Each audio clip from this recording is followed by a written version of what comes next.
We're the State Chamber of Commerce. We're not a state agency. We're a private sector organization that does economic development policy, makes Mississippi more competitive. Well, let me all officially welcome you. We're glad to have you here. I think this is probably one of the best MEC events we put on every year. Don't you think so? I enjoyed it a lot. It's a great opportunity, and I tell you, I think I like this facility. I think it's something we might ought to look at. Now, this is a busy time of the year for the MEC. All of you have on your tables the agenda for the road show that'll be kicking off. And please pay attention to that when it comes to your area. We're coming up on the legislative session, and this is a chance for us to talk about the agenda for the businesses of this state. So we hope to have your participation. But HobNob gives us a great opportunity for the business leaders, our partners, and governmental leaders to come together and chart the future of this state. I also want to take a moment and give special thanks to Ag Commissioner Cindy Hyde-Smith and her team for dropping everything and making this facility available for us. Let's give Cindy Hyde and the agricultural team a round of applause. Thank you, Cindy. We have a major announcement that is about MEC's involvement in the future of this state. And to make that announcement, we're going to call on one of our state's newest CEOs, a leader who has really hit the ground running when he first came CEO of Bank Corp South this past January, And he's really shown a great zeal for being involved in the community and the state. Now, Dan Rollins is a native of Texas. I'll tell you that right now. But he is where he built his banking career. But I think you'll soon learn that Dan has very quickly learned what this state has to offer. And he has really stepped in to play a leadership role. In fact, he is chairing our Pathway to Progress campaign. And to tell you more about that, please welcome the CEO of Bank Corp South, Dan Rollins. Everybody?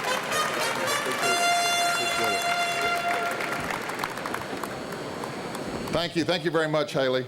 And thank you for your great leadership of MEC in this very important, pivotal year as we undertake the implementation of a project whose roots go back more than a decade. It was 2003 when a group of business leaders, organized by MEC, came together with the concept of a long-range economic development vision for Mississippi. The program was named Blueprint Mississippi. Then Governor Barber embraced the major elements of Blueprint and incorporated them into his Momentum Mississippi initiative to improve our state's competitiveness. He got the job done. In 2011, thousands of Mississippi leaders participated in updating Blueprint. Governor Bryant has adopted many of the recommendations and has incorporated many of them into his Mississippi Works efforts in economic competitiveness and education, and most recently in focusing on healthcare as an economic development driver, moving Mississippi into a leadership position in that important field. He's getting the job done. Lieutenant Governor Reeves, Speaker Gunn, and leaders in the legislature have also taken the lead in assuring that Blueprint visions become realities. They are making a meaningful difference. Their leadership in improving our workforce competitiveness through educational reform is just one example.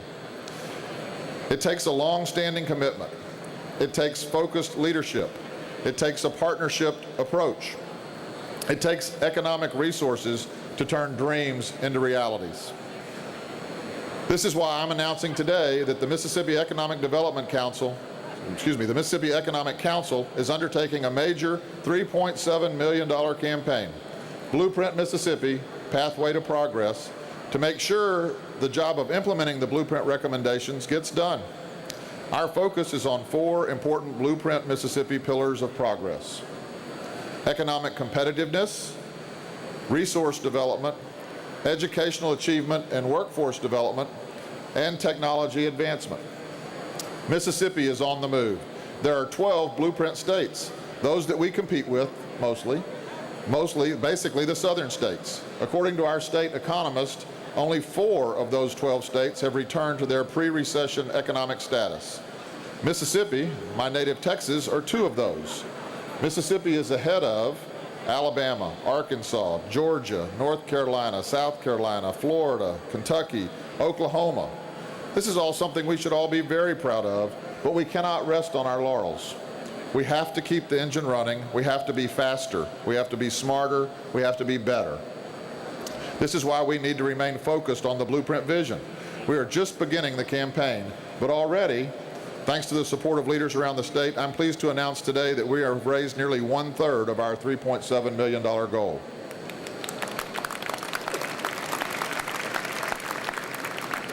Key to this effort are Robin McGraw from Renaissance Bank, MEC past chair Jerry Host from Trustmark Bank, and John Hairston of Hancock Bank, who are serving as regional chairs of this effort.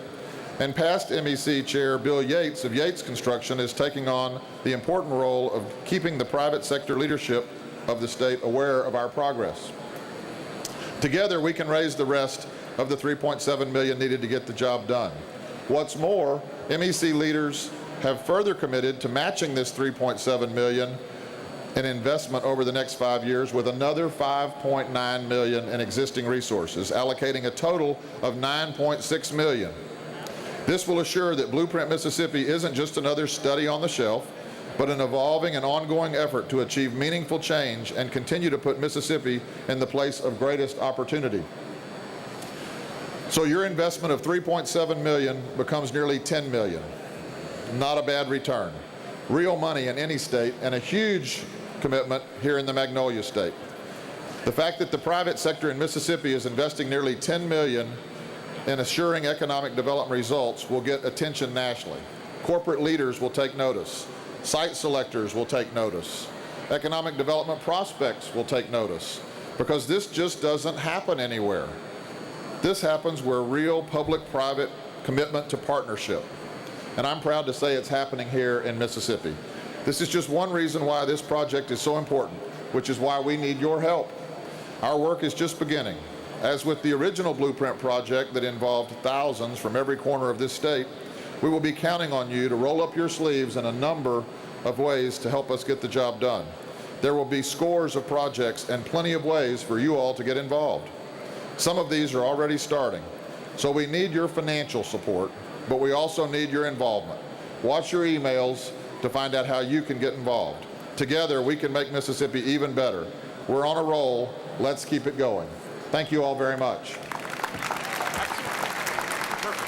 Thank you, Dan. There you go. That's excellent. Thank you. Thank you, Dan Rollins. Hey, $10 million to move this state forward in the next 5 years, that's a commitment. We can do it, folks. $10 million is going to make a big difference. Thank you, Dan, for telling us all about that. Ladies and gentlemen, vision, commitment, and courage are 3 words that describe our next speaker. The Lieutenant Governor of Mississippi is the leader of the Mississippi Senate. But he is more than that in how he has approached this job. Tate Reeves has looked out for a vision for Mississippi's future with a tenacity and a commitment that makes all the difference. He has good reason. He has 3 daughters, and he and his wife, Ely, are committed to raising them in a state that truly is on the move. Ladies and gentlemen, it isn't easy being in public service today, but that wasn't what Tate Reeves signed on for. He didn't expect an easy job. He spent his political career as state treasurer. He's been focused before that on work as a financial analyst with Trustmark Corporation. And he's very much focused on not only keeping Mississippi fiscally sound, but also on the move in economic development. Ladies and gentlemen, in this last session of the legislature, thanks to the cooperation of the Lieutenant Governor, the Speaker of the House, and the Governor of the state of Mississippi, this state made real progress in education. We are no longer at the bottom, ladies and gentlemen. We are moving up. The trend lines are moving in the right direction. And it's leadership that made the difference. There was a controversial issue that many of us had various points of view on, called charter schools. Tate Reeves knew based on blueprint recommendations, based on research, based on experience in other states, that charter schools could make a difference if applied in the right way. Despite the controversy of the issue, he never wavered, he never faltered, he maintained his eyes strongly on the goal, and today charter schools are a reality in Mississippi. Ladies and gentlemen, please join me in welcoming a state leader with vision, a state leader with courage, a state leader with tenacity. Our Lieutenant Governor, Tate Reeves.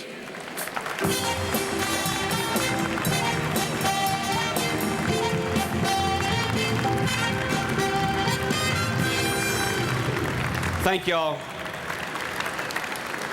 Thank y'all for giving me the opportunity to be here today. It's always a great opportunity for those of us that serve in public office to come before the leaders of our communities. You're not only the leaders of our businesses, you're the leaders of our communities throughout Mississippi. And I want to thank you for being here. Now, I know that the big draw here is certainly not the politicians. You all came for the catfish today. And I'm not one to be critical, of course, because Blake and his team do a great job. They just do a great job with this event. But I do want to make one suggestion, Blake, that I think will make things even better next year. If you would just put a big pot of tater tots right there beside the hush puppies next year, I think the event will be even better. You know, when you're in politics, you often find times to look back in your life, and you sometimes find out how unsuccessful you are. For me, this is the 20th year since I was a sophomore at Millsaps College.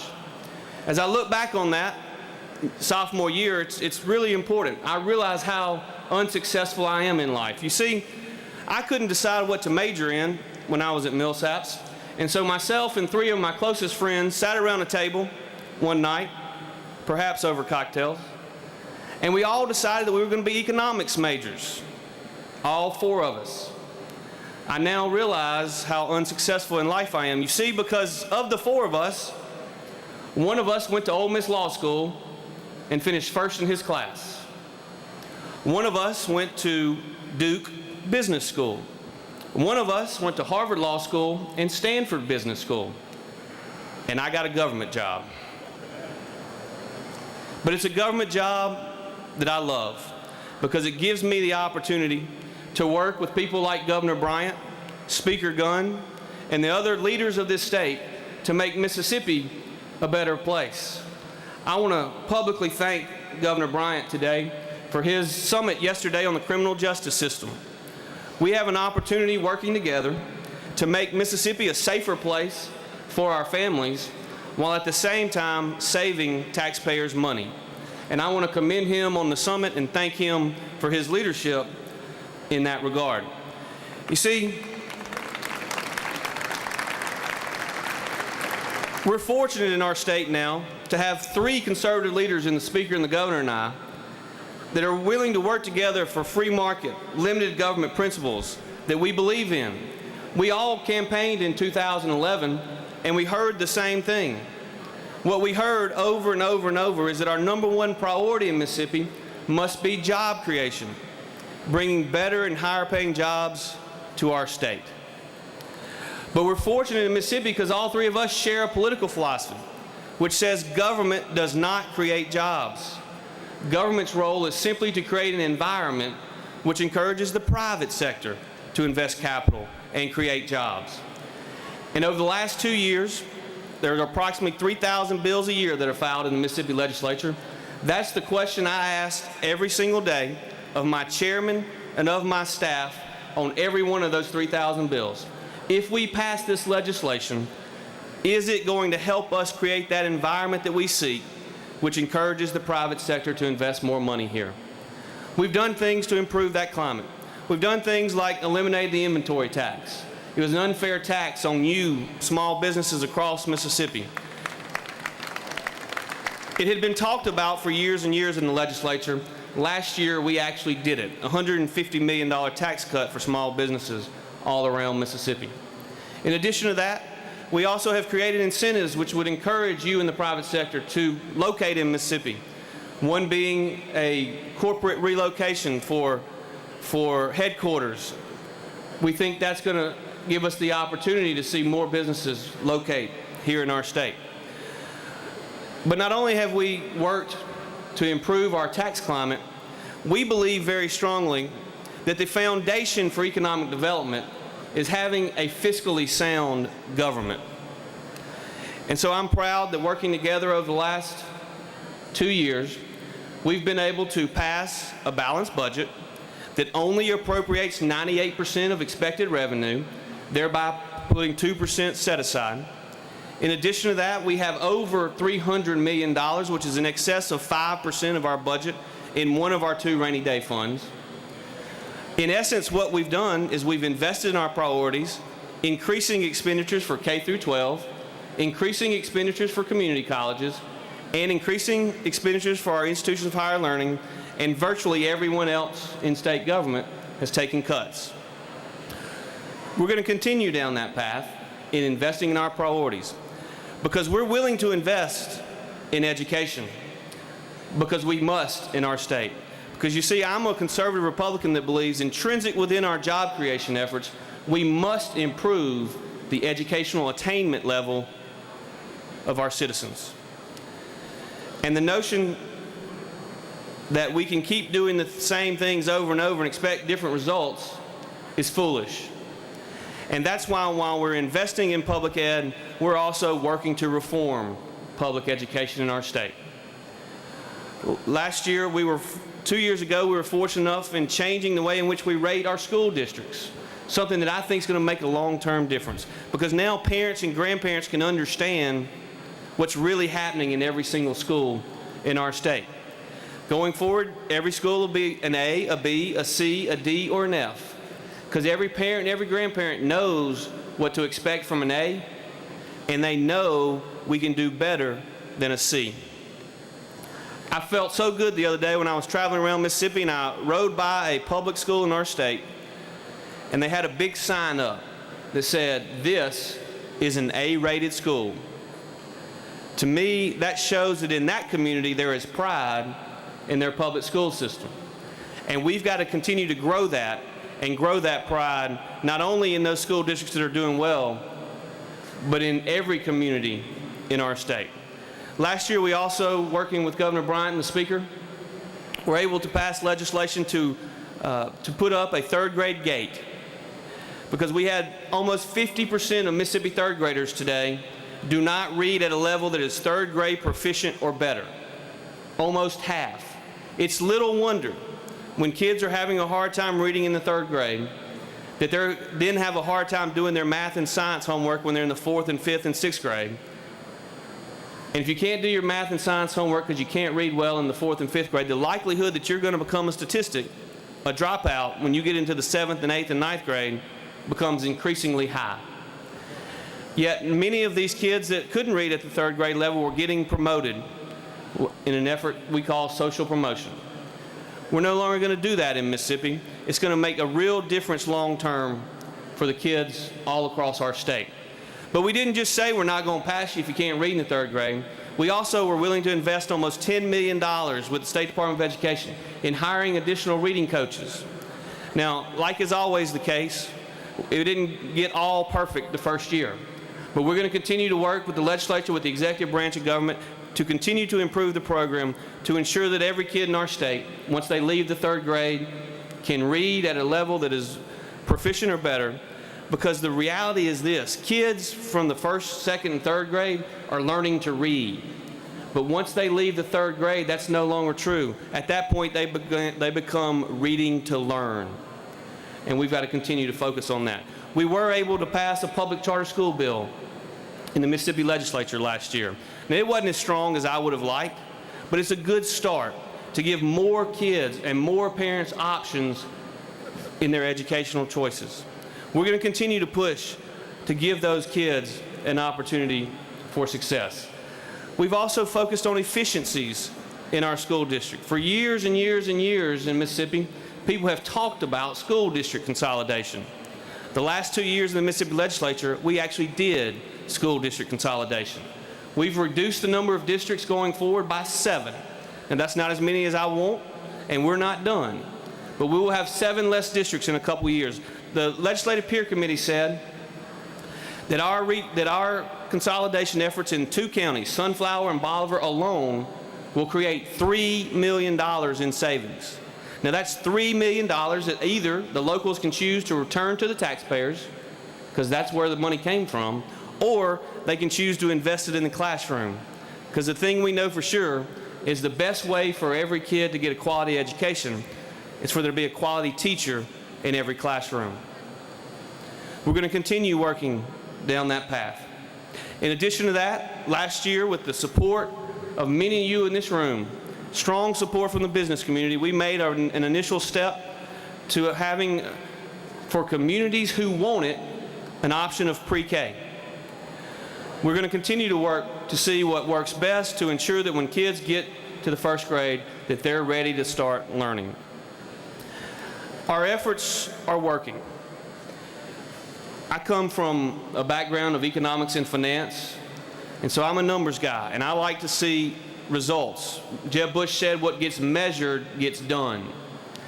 And if you see the 2 measurements that have come out recently, you'll see that with Governor Bryant's leadership and strong pro-business policies enacted by the legislature, Mississippi's making progress.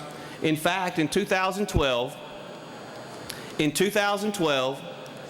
our GDP growth rate in our state, which clearly wasn't high enough, but it was the 17th fastest growing economy in the United States of America amongst all 50 states. 17th. Now, we're not going to quit until we're first, but 17th ain't that bad. In addition to that, I had the opportunity to speak not too long ago in Chicago to the American Legislative Exchange Council. I spoke on the same day that Dr. Art Laffer spoke. Dr. Laffer is the lead economist and lead author of their Rich States, Poor States report. Dr. Laffer gave Mississippi, again, a top 10 outlook amongst all 50 states. The conservative pro-growth policies that we're putting in place are making a difference in our state. We're not where we want to be, but working together, we can get there. Thank y'all.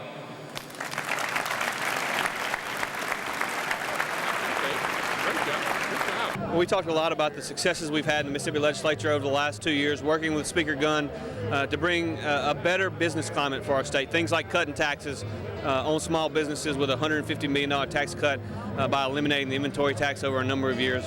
Also creating that environment which encourages the private sector to invest money in our state by improving our overall educational attainment level of our citizens, investing in public education, investing in K through 12 and community colleges, in our institutions of higher learning, but also realizing we can't keep doing the same thing over and over and expecting different results. We've got to start reforming our educational system. We've had some significant successes in the last 2 years, and we're looking forward to building on those in the years to come. You mentioned the 3rd grade gate. Tell us about that. One of the bills we passed last year is what we call the 3rd grade gate. Currently, 47% of Mississippi kids are not reading at 3rd grade level, proficient or better. We got to do better than that. Yet a lot of them have been getting promoted to the 4th grade. It's something we call social promotion. The problem is if kids aren't reading at grade level on the 3rd grade and they go to the 4th or the 5th or the 6th grade, the likelihood that they're going to be able to do their math and their science homework is relatively low. And if they can't do their math and science homework in the 4th and 5th and 6th grade, the likelihood that they're going to become a statistic, a dropout when they're the 7th and 8th and 9th grade is relatively high. And so we've got to continue to build on our successes of making sure more kids are able to read at an earlier age, and we're going to continue to do that by passing good legislation like the 3rd grade gate. What are your legislative priorities for the 2014 session? Well, we'll announce those at the appropriate time. Right now we're building consensus, working with members of the Senate, working with the leadership in the House. Obviously the things that permeate from one session to the next is we're going to be fiscally responsible. We're going to not pass a bond bill unless we pass one that is reasonable and rational in size. We're going to pass a budget that is responsible, that is balanced, that only appropriates 98% of our expected revenue. These are principles that the Speaker and I agree on, and these are principles that we're going to continue to do to remain fiscally responsible as a state. We are pleased to announce that today we are officially launching our Pathways to Progress, and this is our capital campaign to support Blueprint Mississippi, the economic plan for the state for the next few years here. And this is an effort to, now that we've developed the plan and we've put it into implementation, these are the dollars we'll need to carry through these important initiatives that are going to help carry the state of Mississippi forward. We have a number of things we're trying to focus on. Innovation, of course. We're trying to work on workforce development and the opportunity to turn healthcare into an economic driver, or better yet, build on the healthcare as an economic driver in our state, and also to build on the infrastructure of the state to make it much better to support economic development growth in the state. How important are these items?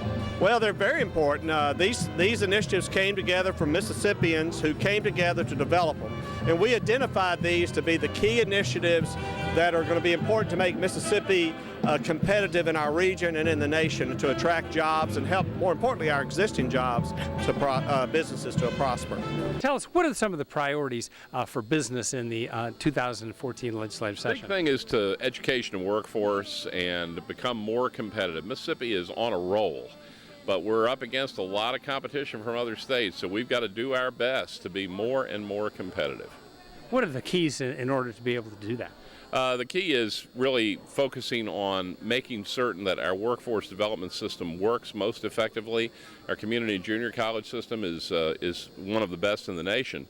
But we've got to continue to encourage kids to take a career course of study. So many jobs in Mississippi are more of the middle skill economy jobs. You don't necessarily need a college degree, but you need a high school degree and some other advanced skills training. And we do have the system set up to help students do that, but so many students think, well, I have to go to college in order to get a good paying job. Absolutely not true. There are many other outlets available in Mississippi, particularly with all of the new jobs that have come in the last 10 years, to work even without a college degree. When today's HobNob is over, what would you like people to keep in mind? I think the big thing is that Mississippi is now moving into the top 10 in many econometric model measurements. This is a state that's on the move, and people have to start having a Texas-style attitude about Mississippi. This is a great event. It always is. We've got business leaders from all over our state. But as I told them, they're not just business leaders, they're the leaders of our communities. And it's important to get together and talk about the successes we've had and talk about the things that we can do better to make Mississippi a better place to raise a family and a better place to invest money and create jobs. Go to our website, mec.ms, www.mec.ms.